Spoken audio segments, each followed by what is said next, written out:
Dax is playing with a CGI bubble, which probably cost 20% of the episode's budget, when Bashir barges in. He's trying to wrangle a date with all the subtlety and charm of a pubescent teen, though that's probably overcompensation to try and convince himself that he's not already owned by plain, simple Garak. He's shit out of luck anyway, as Sisko rescues Dax from him, so we'll leave him to simmer and move to Quark's. Romantic bliss is a faraway dream for many people on Deep Space Nine, it seems. Chief O'Brien's having a bit of a ding-dong with his wife, Keiko, who isn't enjoying it here, according to rumour, and Odo lets slip to Quark that he's never been in a relationship because he doesn't like to compromise. Well, his somewhat cynical idea of compromise, anyway. All chat about relationships goes out of the airlock when Odo catches sight of someone at a Darbo table. He goes over to start an argument, and the guy in question having lines to argue back suggests he'll be important, so let's bring out Deep Space Nine's inaugural Wheel of Names. If you're new here, we sometimes stick a randomly assigned name on minor characters for an episode. Patrons of the channel populate the wheel with their suggestions, and we leave it up to RN Jesus to do the rest. Odo's argument opponent will now be known as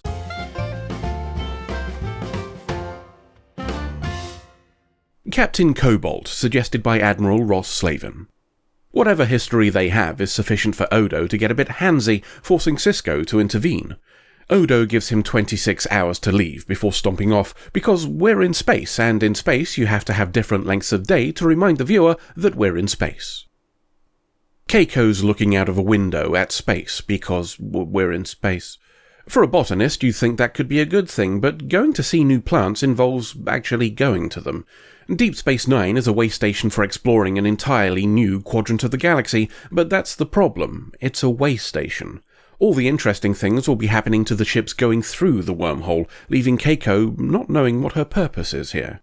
O'Brien's reluctantly called away to perform repairs while she's explaining this, leaving her to figure it out for herself. Maybe she could ask Jake. He didn't want to be here either, but is trying to make the best of it by introducing himself to Eggnog. He's a little frosty to begin with, which is understandable when Jake's dad put him in a cell, but warms a little eventually. While Jake's making friends, Sisko might be making enemies. Odo's explaining to him who Captain Cobalt is. Long story short, he's a smuggler and a real piece of shit, only caring about the money. He's also a murderer, and Odo put him in a Bajoran prison, but the murder victim was a cardigan, and that sort of thing doesn't carry much stigma these days, so they let him out.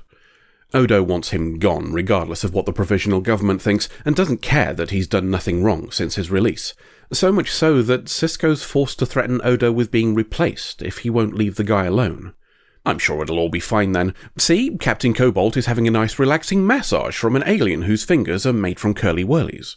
For those of you not of the British persuasion, a curly-whirly is a chocolate-covered caramel bar. You'll note there's a level of similarity between the bar and the masseur's fingers, which, if this confectionery was more popular worldwide, would probably have been a very entertaining joke for all concerned, rather than a strained reference that needed to be explained. Also, Captain Cobalt gets stabbed. Bashir's being jealous about Dax having a meal with Sisko. Dax's response suggests it was innocent, at least on her part, as trills don't quite work the same way. In fact, relationships for them can be a bit of a pain in the arse.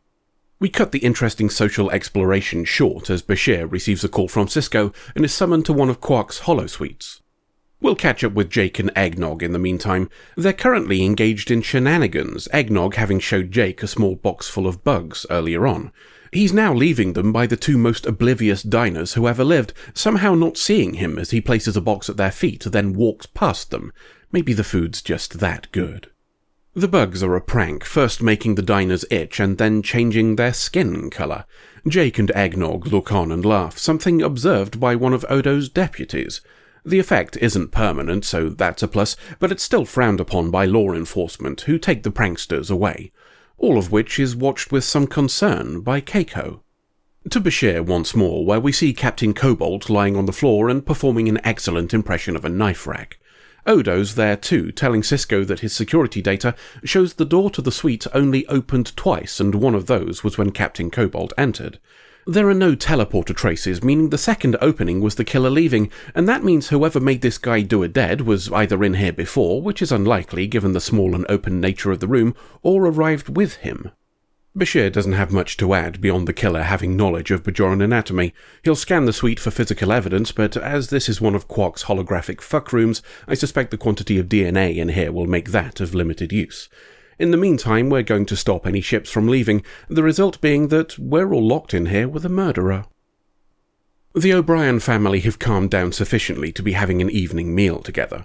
Keiko's telling Miles about what she saw with Jake and Eggnog earlier, and how there are no facilities here to prevent kids from getting into trouble. Something like a school, perhaps.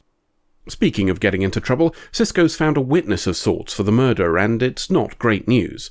He says he spoke to Captain Cobalt after the scuffle with Odo at Quark's, and Captain Cobalt said he was afraid Odo would murderize him. Kira defends Odo immediately and completely, which would probably be a bit more reassuring if she hadn't vouched for someone who tried to kaboom the wormhole in the last episode. Either way, it's something we need to explore. Odo's come to investigate Captain Cobalt's quarters on the ship that brought him here, a job that he should probably have delegated under the circumstances, but let's ignore that for now. It's a double berth, though the officer showing Odo around says he probably just wanted it for the extra space. He goes off to find a manifest of everybody on board, leaving Odo alone in a room full of potential evidence for a murder inquiry in which he has a conflict of interest. He opens up Captain Cobalt's diary and finds, at the bottom of the listings, his own name. Whatever Captain Cobalt's plans were on Deep Space Nine, they involved him. Plans are afoot elsewhere on Deep Space Nine, with these ones involving Keiko O'Brien. There are 13 kids on the station, and nothing for them to do, so she's running the school idea past Sisko. He's all for it, a decision likely influenced in no small part by his son getting dragged away by security earlier in the day, but there's no guarantee that other parents will agree too. There are a lot of different cultures here, and a curriculum to encompass them all will be difficult. He's willing to give her whatever she needs though, so that's the green light to try. Bashir's finished his DNA analysis of Quark's fuck room where Captain Cobalt was found. I guess Quark must be a lot better at cleaning up than I expected, as the only traces found belong to Captain Cobalt and people involved in the investigation. That's a bit of a problem, as unless whoever did it deep cleaned the room after the murder, it means our only suspects were the people who've been in there since the victim entered, and Odo thinks the locked door means the best suspect would be a shapeshifter who could get through the cracks. Someone like him. I'd have probably pointed out that it could also have been done by a hologram too, but I'm not part of the investigation. It's not looking great for Odo. The victim's itinerary shows a planned meeting with him, and he's the only one who could have got in after the door was closed. He's not got an alibi either, as he was having a liquid nap in his office when the murder happened. Feels like the sort of thing that could be easily tracked by internal sensors, but let's be generous and assume they're still damaged from the cardigans, shall we? Odo's not ready to give up, though, and wants Bashir to check over Captain Cobalt's ship quarters and see if somebody else was using the second bed. If we can tie him to another passenger, maybe that'll give us a lead. Keiko's trying to convince people to let their kids join her school, and it's not quite as easy as she might have hoped. Rom is Eggnog's dad, and Ferengi learning methods tend to be somewhat more financially oriented. Keiko suggests learning about other cultures, and their economies, could give Eggnog an advantage that other Ferengi don't have, which is a pretty insightful bit of manipulation. In fact, Rom's almost swayed by the idea. Such a shame that Eggnog probably won't listen to her because she's a female. He says he'll think about it at least, though that might be just to get rid of her. She leaves, and we switch focus to the guy who told Sisko and Kira about Captain Cobalt being afraid for his life. He's shit-talking Odo to some others when Quark joins in. Rather than make things worse, he instead defends Odo, and whilst admitting that he's often a miserable, cantankerous bastard, says he's neither a murderer nor a friend of the Cardigans. The conversation is watched by a bearded Bajoran at the bar, and he's wearing a hood too, just to emphasise that he's a bit dodgy. Quark's input hasn't convinced anybody, and now the witness has brought a mob to Ops to ask for Odo's removal while we clear it all up. To be fair, he has a point, and despite Kira's complaints, Sisko agrees. Having him in charge of the investigation would raise questions over the result if we find the person who did it. Odo might not appreciate the decision, not now that he's getting somewhere. Bashir's hoovered Captain Cobalt's room and found some curious results. He's not entirely sure what he's found, beyond it being organic and complicated, but the medical container it was in had been put in a replicator to try and destroy it. The sort of thing you'd do if you wanted to get rid of evidence, for example. Bashir does a science to the organic goop and is surprised to discover DNA. As he's getting ready to put it into a science oven and see what it'll turn into, Sisko calls Odo to his office.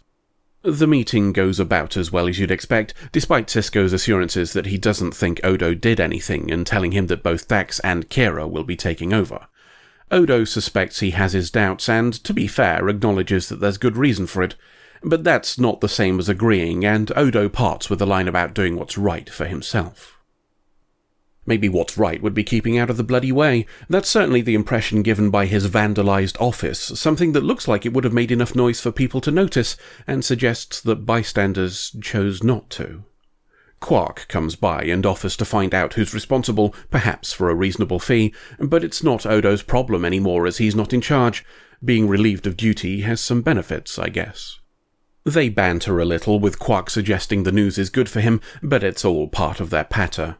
As he's leaving, Quark says he had a chat with some people at the prison Captain Cobalt was in to see if he made any enemies. Apparently not. Let's check up on that DNA and see what we're growing, shall we? The answer is, whatever the fuck this thing is. Dax thinks the DNA indicates it's humanoid somehow, and Bashir agrees. We won't know till it's finished cooking, so Sisko invites Dax for lunch. Bashir responds instead, his turned back making him miss that the offer wasn't made to him, but Dax declines. Their conversation during the meal is about Dax, Bashir perhaps not wanting to pass up the chance for data from someone who knows her. That's not strictly true, though, as Sisko knew him, not her, the host prior to Jadzia being Curzon. Tales of drinking and fighting and double dates might not be what Bashir was after, but Sisko is at least clear that Jadzia is only a friend to him, so that cheers him up. The mood is brought down somewhat when Odo comes into Quark's and everybody else fucks off in protest at his presence. The crowd, it would seem, have already convicted him. And they want to carry out the sentence, too, from the looks of things. As Keiko is organising her new schoolroom and we're introduced to Molly, their daughter, there's a disturbance outside. People are shouting and the target is Odo, accusations of murder being interspersed with a bit of old-fashioned bigotry about people who are different for good measure. It's getting a bit dodgy, so he pops into his old office while O'Brien calls for security. We've reached the throwing things stage when Sisko arrives and calls for guards with guns, and all of this is being watched by the bearded guy in the hood, who's definitely not dodgy, honest. Perhaps Dax and Bashir can help out. We've confirmed the goop is humanoid now, and that sparks an idea in Bashir. They do a bit more science while the guys with guns arrive for crowd dispersal. That doesn't stop the witness from earlier saying they want to lynch Odo, which raises a few logistical issues, what with him only having a neck when he wants one. A call for calm from Sisko does what every call for calm in a TV show does, and we go from angry to violent. Some people have a bit of a wrestle, but Sisko can't be arsed with all of that shit and just poops some yellow at the ceiling. It's a more effective call for calm than his actual call for calm, so maybe there's something in the Janeway approach to diplomacy after all. Now everybody's shut up, Odo decides to come out and face them. That makes some of them call for murder again, and even try to argue that it's justified based on the evidence. And that's the cue for Dax and Bashir to turn up and say they have new evidence. In fact, they can prove that the murder victim wasn't Captain Cobalt.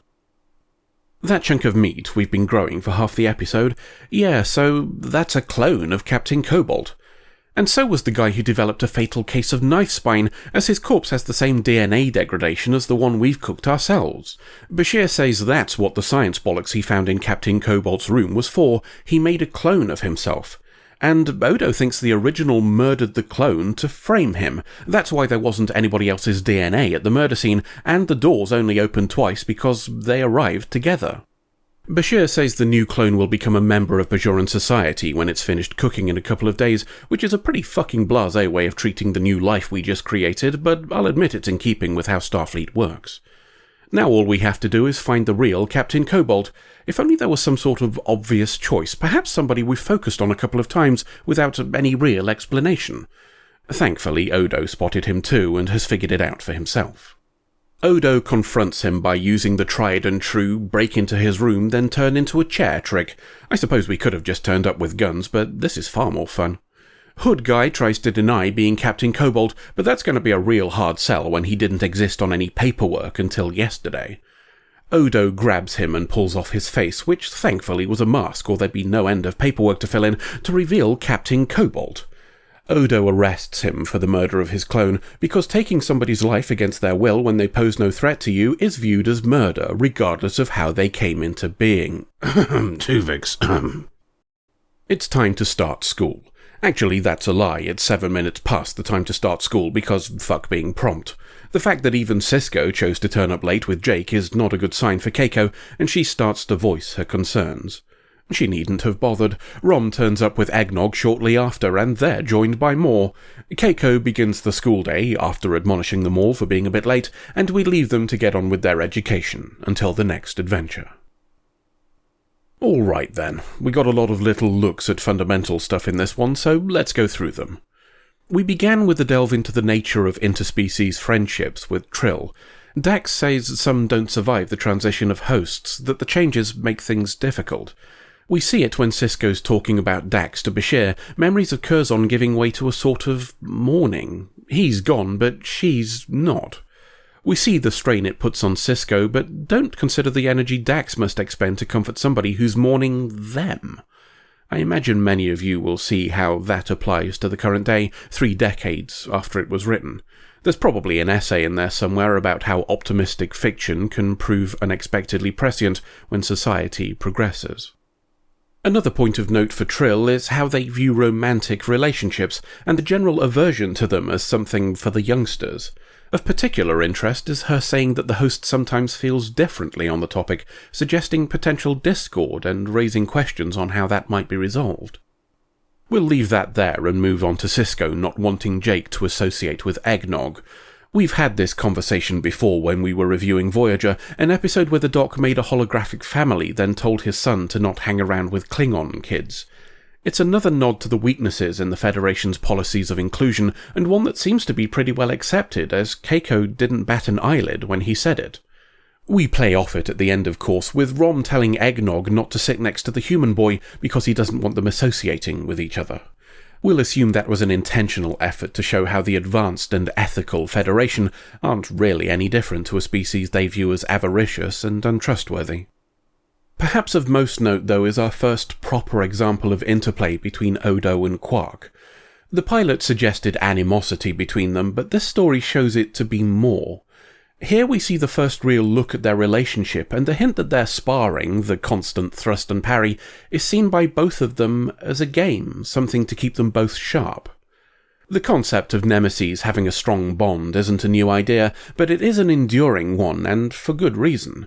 Mutual respect of worthy competition is what we're talking about here, the idea that you can appreciate the skill and craft of an individual even if you disagree fundamentally with their motives.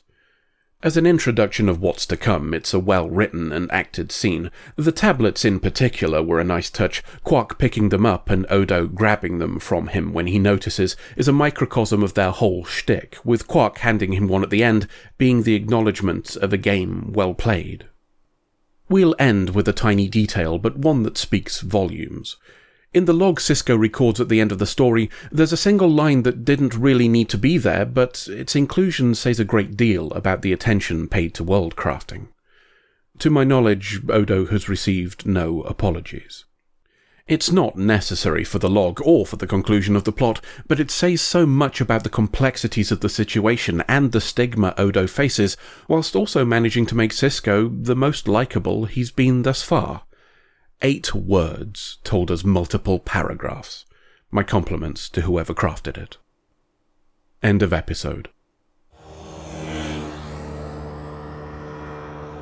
So, how long do we have between him getting a target lock and shooting us? That depends on who's pulling the trigger. Starfleet is supposed to train its officers in restraint, so it might be a while, but who knows? At least we know they didn't have the same tutor as Janeway, or we'd already be dead. Bugger me. How will it happen then? Big bag and we feel nothing, or suck through the old to have our juices boil away while we freeze? I'm not sure. I guess that'll be dictated by what weapons the Cardigans left them with. Oh. Oh? Oh. Oh, what? They won't be shooting us. Why not? The Cardigans trashed everything when they left. All of their guns are fucked. Woof.